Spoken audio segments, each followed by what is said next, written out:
Bonsoir à tous, bienvenue dans votre émission, votre projet pour la Réunion. Je reçois Nathalie Firmini. Bonsoir. Bonsoir Gismi. La question de la dernière fois, c'était de parler de ce livre que vous avez écrit. C'était, on va rappeler le titre. Ma vie de soignante en EHPAD, en immersion chez ces grands oubliés. Je vais le refaire doucement et pour que les gens comprennent. M'a pas fait assez doucement, mais il recommence. Non, mais... Ma vie de soignante en EHPAD, en immersion chez ces grands oubliés. Je disais que le lien en tant qu'infirmière, c'est ce que vous êtes? Non, j'étais chargée d'animation.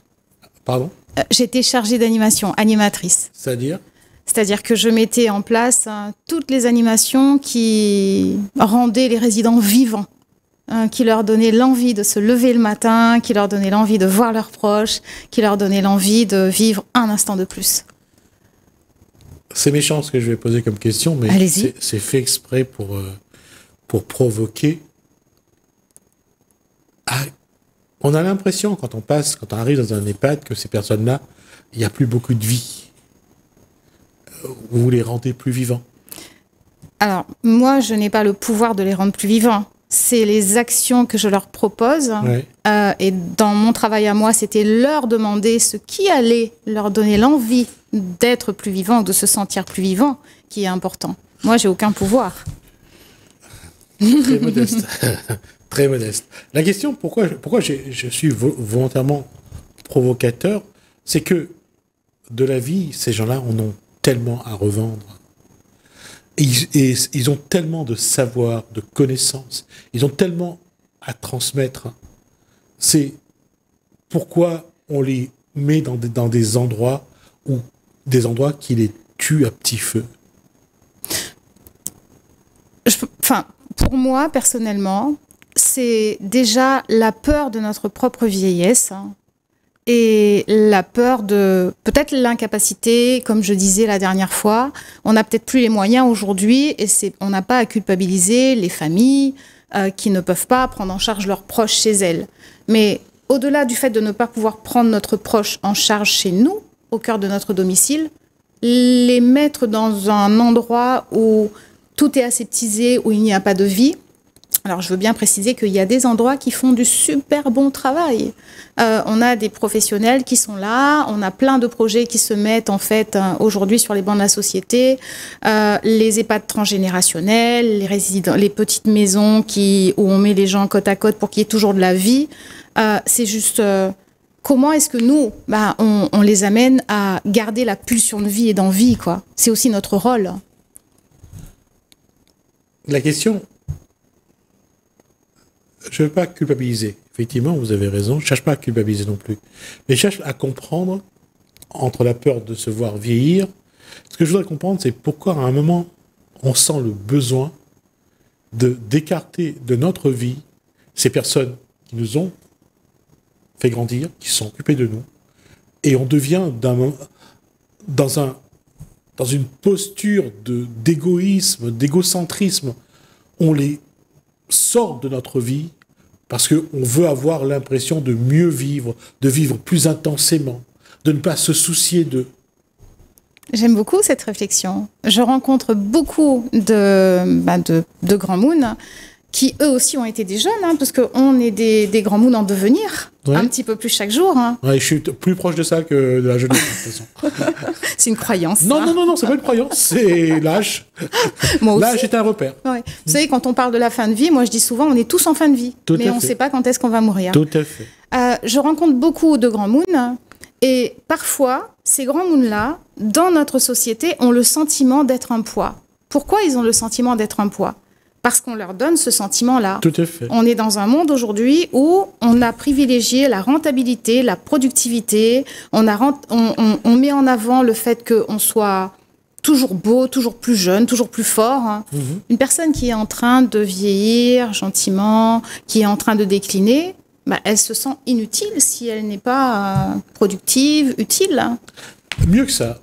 Et je commence déjà à sentir ce poids-là. Quand dans une discussion, on nous fait comprendre qu'on est trop vieux, que notre regard n'est pas adapté, n'est pas contemporain, que qu'on est dépassé par rapport à la façon de penser du plus grand nombre,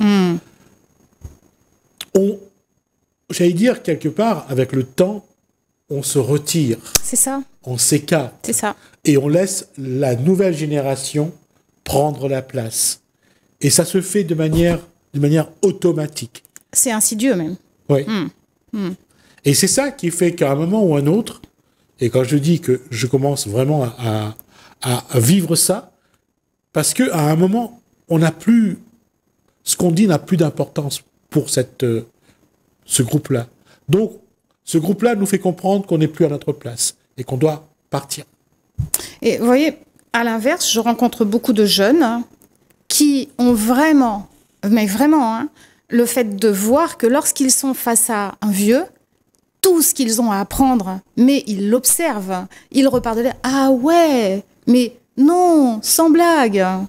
Ouais. C'est nous, en fait, qui créons un fossé des générations. Pas nous, c'est notre nouvelle société, notre nouvelle manière d'évoluer. Le Covid a montré qu'il y a dans la société des gens qui pensent que les personnes âgées doivent partir le plus vite possible. D'accord ? Parce que c'est un poids pour la société, selon ces gens-là. Maintenant, pour d'autres, les personnes âgées sont un trésor, sont une médiathèque, une bibliothèque, sont des gens qui ont de telles infos, un tel savoir qu'il faudrait préserver ça. Il y a une confrontation entre ceux qui regardent ces personnes comme vraiment des gens qui sont, c'est-à-dire avec un savoir-faire, avec un savoir-vivre, avec des valeurs, avec des choses qu'ils ont à transmettre. Et puis il y a ceux qui veulent plus qu'on parle du passé et qui veulent qu'on parle de cette façon de voir les choses.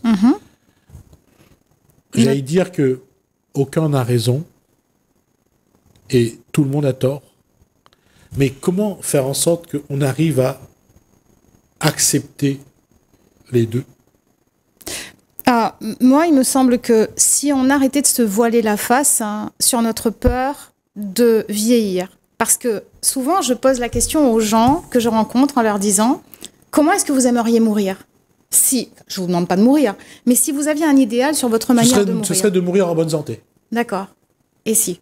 C'est bien ça. Oui. Moi, je me bats pour ça. Je veux mourir en bonne santé. Ouais.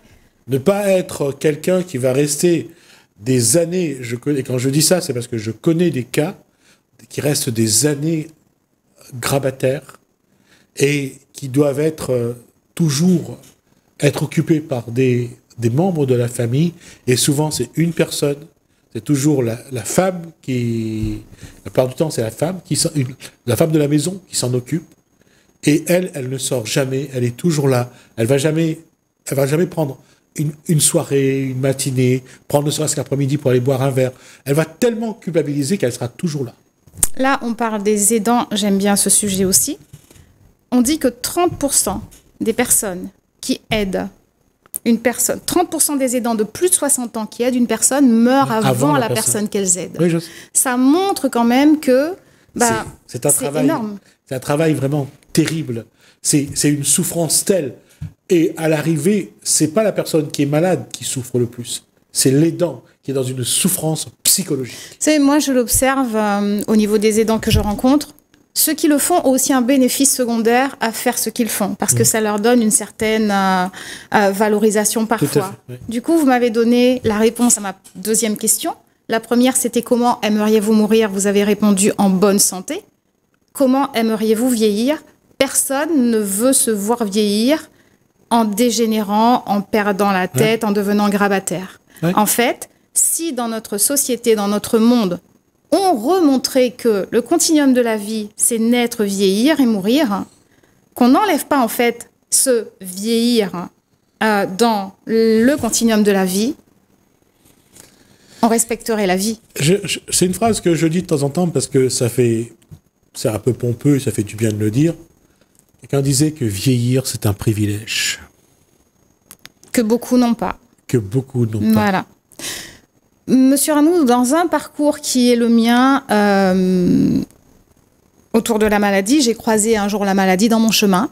Aujourd'hui, quand on me demande comment je vais, je dis je suis vivante et contente de l'être. Parce que ce matin, je me suis réveillée. Peut-être que ce soir, je ne serai plus là. J'observe autour de moi tous les gens que j'aime, qui comptent ou pas pour moi. Ils sont là. Peut-être que dans cette journée, l'un d'eux perdra la vie. C'est un point qui est important. J'allais dire que, je disais à quelqu'un il y a quelque temps, on a besoin de traverser des moments difficiles pour comprendre la valeur des choses, la valeur de la vie. C'est impressionnant, hein? On a une petite vie tranquille, on pense pas à tout ça. On se lève, on prend son petit déjeuner, on va au travail si on a un travail, sinon on s'occupe de son jardin si on a un jardin. On n'est jamais content de ce qu'on a, on en veut plus. Et pourtant, on se plaint toujours. Oui. C'est quand on se retrouve dans des situations parfois dramatiques, oui. Parfois on est à la limite de la mort, qu'on se rend compte de tout ce qu'on avait juste avant, oui. Et qu'on risque de ne plus avoir. C'est aujourd'hui, mais je le dis, je le crie haut et fort, hein, on n'a pas la conscience de la chance qu'on a d'être vivant et d'expérimenter tout ce qu'on expérimente, quel que soit le degré, hein, que ce soit bien, pas bien, voilà, avant de passer à un chemin de la mort pour se dire, punaise, on est vivant encore, ouais. On a de la chance. Et je le dis souvent. On peut encore aller. Oui, on peut encore critiquer les autres, on peut encore pleurer pour quelque chose qu'on a déjà, on peut toujours se plaindre pour rien. On peut le faire, on peut encore aimer, on peut encore embrasser, on peut encore partager, mais il y a aussi le côté positif de la vie qui est tout ça, quoi. Oui, sauf que on n'est pas... Je veux dire, je pense à quelqu'un qui a tout dans sa vie, qui a de l'argent, qui a une vraie vie, et qui va se plaindre parce que il ne sait pas quoi choisir entre une glace vanille ou une glace fraise. Moi, je prends les deux. Je dis pourquoi est-ce que je devrais choisir entre une glace vanille et une glace fraise? Est-ce que je peux avoir un petit peu des deux? Ouais. Et ça, c'est un paradoxe. Un jour, c'est quelque chose qui est vrai, en fait. Hein. C'est quelqu'un qui est venu... J'étais à la rédaction du Journal de Lille. C'est un copain. Il vient, il prend son porte-monnaie. Et là, il est très pensif. Et il me dit, qu'est-ce que je vais choisir? Fraise ou vanille? Et je l'ai regardé, je n'y ai pas répondu, pas l'insulter. Mais j'ai trouvé ce moment magnifique. Vous voyez, comme quoi, parfois, le problème d'un individu est tellement... Insignifiant. Mais pour lui, c'est un vrai problème. C'est un vrai problème. Au moment où il le vit ou l'expérimente, c'est un problème, un dilemme entre vanille ou fraise. Et je vais aller plus loin dans cette explication-là. Vous arrivez dans un restaurant, vous entrez, et on vous donne la carte. Quelle est la première chose que vous faites? Vous tournez la tête pour regarder ce que les autres ont choisi. Parce que vous allez avoir du mal à choisir un plat sur ce papier qu'on vous a donné. Et ça, c'est incroyable. Et quand vous allez prendre votre plat, vous allez dire, mon Dieu, mais pourquoi j'ai pris ça? Pourquoi j'ai pas pris ça? C'est exactement ça. Mais moi, quand j'arrive dans un restaurant et que je prends quelque chose que j'aime bien expérimenter et j'aime bien choisir le truc que j'ai jamais goûté, si je suis déçue, je me dis, mince alors, mais j'aurais pas dû prendre ça. Mais ça m'apprend pour le coup que cette chose-là, je n'aurais peut-être pas pu la goûter ailleurs. Mieux que ça encore, il y a quelque chose de simple. Ce que vous avez jamais mangé et que vous goûtez pour la première fois, il y a beaucoup de chances que vous ne l'aimez pas. Parce que vos papilles ne sont pas habitués à ça. Donc, vous allez le rejeter. Quel est le curry qu'on aime le plus? C'est le curry de maman. Parce que vous le mangez depuis votre enfance. Et que votre bouche, votre corps est habitué à ce curry-là. Il y a rien d'extraordinaire. On dit que la cuisine de maman est la meilleure. Elle n'est pas la meilleure. Elle est celle que vous aimez, à laquelle vous êtes habitué. C'est ça la différence. Et on n'a pas, et on se rend compte pas souvent comment on est conditionné, comment on est prévisible. J'ai connu quelqu'un qui va au restaurant pour manger un bol renversé. Et à chaque fois qu'il est au restaurant, il demande un bol renversé. Et il n'est pas déçu. Il sait ce qu'il y a dedans. Vous savez, on dit que les êtres humains, on n'aime pas le changement. On n'aime pas le changement. Non. C'est pour ça qu'on a peur de vieillir. Quand on est dans une situation nouvelle, exemple là, c'est la 2e fois qu'on se voit, j'arrive et je m'installe au même endroit. Mon premier réflexe, c'est de m'installer là où j'étais installée la dernière fois. Oui. Mais ça s'observe un peu partout, en fait. Bah, si, prenez l'enfant qui arrive la première journée de l'école, de la rentrée des classes. Il va choisir sa place. Et cette place-là, il va le garder toute l'année. Et si on le change de place, il est perturbé. Je vous dis ça parce que quand je fais de la formation, quand je vais en classe scolaire, j'adore faire ça. Je change les gamins de place. Ça, c'est magique. Parce que je sais que ils vont être obligés de me regarder, de s'accrocher à ce que je vais dire ou à ce que je vais faire, parce qu'ils sont mal dans leur peau à la place où ils sont. Mais ça, c'est leur faire expérimenter aussi de la nouveauté. Tout n'est pas figé, Non, tout bien est sûr. changement. Le petit copain ou la petite copine qu'on a à côté de nous, tous les jours dans la classe, ça peut changer. Ouais. Et on expérimente que celui-là, on l'aime bien, celui-là, on l'aime moins, et c'est la vie. Et quand vous arrivez dans une classe, vous avez 4 rangées de tables. 1, 2, 3, 4. Les 2 devant sont vides et les 2 derrière, il y a du monde. Pourquoi? Parce qu'on se cache. Exactement. On n'aime pas être vu. Donc on en revient à ce qu'on disait, on n'aime pas être vu dans son identité, dans ce qu'on est au plus profond de nous. Voilà, ça montre bien à quel point nous sommes dans une fuite en avant constante. Ouais. Tout le temps. Et pour revenir, pour boucler la boucle avec les personnes âgées, on fait pareil avec les personnes âgées. On ne veut pas voir vieillir des personnes parce qu'on sait qu'on regarde ce qui nous attend. C'est ça. Tu sais, j'ai lu une chouette histoire il y a 2 jours, mais je vous la raconte parce qu'elle est magnifique. C'est un monsieur qui a 80 et quelques années, qui se retrouve avec son fils dans le jardin familial. On voit que le fils, c'est quelqu'un qui a bien réussi. Il arrive avec son journal, ils vont s'installer dans le jardin. Donc on a le fils et le papa à côté. Le papa, 80 et quelques années, le fils, une 50aine d'années. À un moment donné, ils sont tous les deux dans le jardin et puis il y a un petit moineau qui se pose devant un arbre. Et là, le père, il dit, dis fiston, c'est quoi ça? Le fiston, il regarde, il dit, c'est quoi? C'est un moineau, papa. Ok. Il recommence, il lit son journal, et puis le petit moineau, il se pose par terre. Dis fiston, c'est quoi ça? C'est un moineau, papa. Le moineau, il s'envole, et puis il se repose à côté. Dis fiston, c'est quoi ça? Mais punaise, papa, c'est un moineau. Tu ne reconnais pas un moineau? Ne peux-tu pas profiter de cette journée? Il fait beau, profite. Le papa se lève, il s'en va, il rentre dans la maison, il revient quelques minutes après. Il donne au fiston un cahier. C'est le cahier de la vie de l'enfant. Et là, le fils, il prend le cahier et il dit « Aujourd'hui, nous sommes samedi, nous sommes assis dans le jardin avec mon père et devant moi, il y a un moineau. Mon fils me demande 72 fois « Dis papa, c'est quoi ça ?» Et 72 fois d'affilée, je lui réponds « C'est un moineau, mon fils. » Je connais cette histoire-là. C'était toujours de dire que quand le fils avait besoin, le père a répondu. Toujours là. Et quand le père a besoin, le fils s'énerve très vite. Et c'est surtout l'espèce de fuite de se dire, on ne prend pas en soi en fait notre proche qui lui est en train de vieillir et de perdre peut-être. Et il y a une image qui est encore un peu plus forte. C'est un père qui emmène son fils planter un arbre. Et le père dit à son fils, tu vas voir que cet arbre-là, elle va t'apporter beaucoup.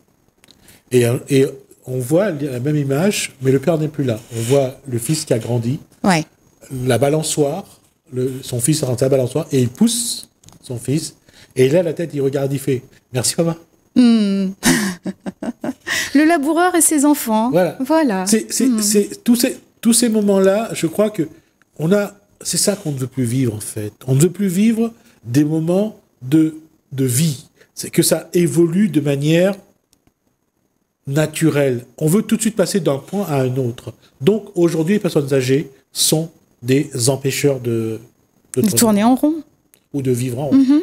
D'accord? Et c'est pour ça que, encore une fois, à chaque fois qu'on peut essayer de faire comprendre, c'est difficile parce que le jeune croit que c'est lui qui a raison. Et le vieux pense que c'est lui qui a raison. Et comme nous, quand on était jeunes, on pensait qu'on avait raison. Absolument. Aujourd'hui, qu'on a pris de l'âge, on pense toujours qu'on a raison. Finalement, qui a raison? Celui qui est en train de croire qu'il a raison. C'est-à-dire, personne n'a raison, personne n'a tort, en fait. On expérimente tout ce qu'on est venu expérimenter, peut-être.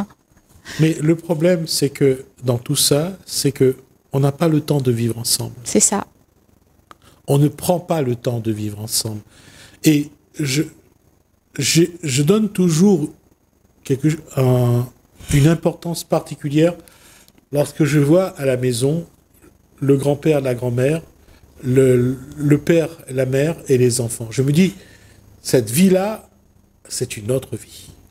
Sur Armando, il y a 15 jours, je suis descendue dans le fond de Grand Bassin et j'ai fait une petite interview à des gens là, qui étaient dans le fond de Grand Bassin, qui s'appelle la famille Nativelle, 3 générations en présence. Ouais.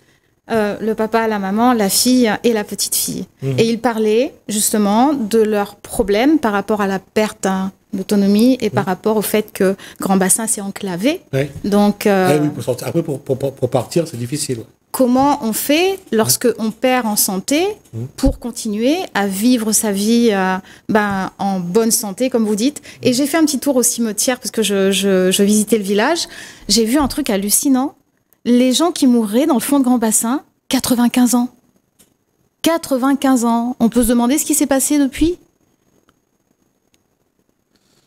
C'est comme cette ville du Japon où les centenaires ont amené la société à analyser pourquoi des gens qui vivent à côté d'un endroit où on fait de la pêche, il y a la mer, comment tout le monde arrive facilement à 90, 100 ans. Centenaire, ouais. Je crois que c'est un rythme qu'on prend. Et encore une fois, je le dis, c'est dans notre façon d'être. Nos Gramoun avant vivaient facilement 70 ans, 80 ans, et ils étaient entourés d'amour. Les personnes âgées que je rencontre disent souvent aussi qu'ils ont vécu parfois dans le manque. Oui. Nous, on a le sentiment de tout avoir, mais on manque de tout en fait. Je vais être honnête, je sais c'est quoi vivre dans le manque. J'ai vécu ce manque-là, d'accord ? Parce que la vie n'a pas été simple, surtout au départ. Et même aujourd'hui d'ailleurs. Mais la question, c'est que ce manque, effectivement, crée une quête perpétuelle. Il nous a toujours manqué quelque chose. Donc, on apprend à s'en passer.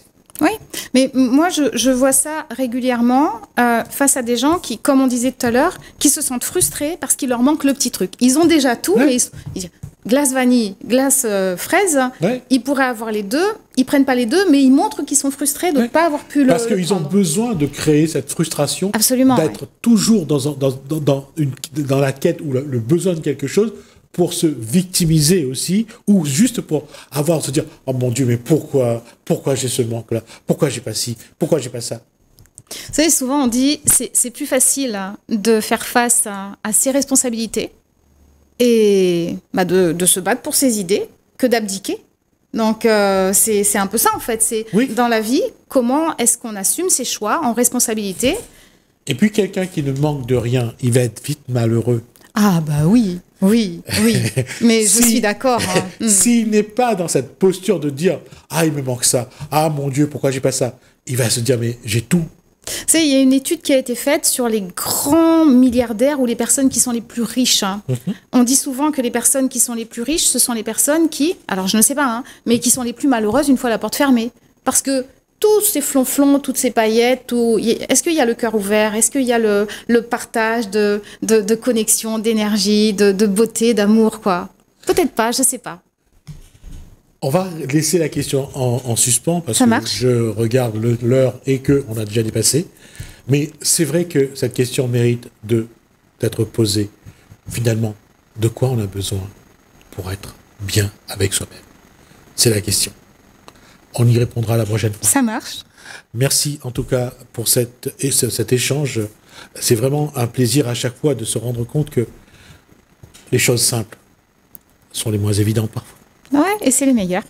Merci Nathalie Famini pour cet échange. On aura l'occasion de revenir sur votre livre à l'occasion aussi et de parler des maladies qu'on n'a pas abordées cette fois-ci, qu'on aurait bien aimé, mais ça sera la prochaine fois. Merci. Merci à vous de nous avoir suivis. Merci Alain, merci François, je vous dis à bientôt.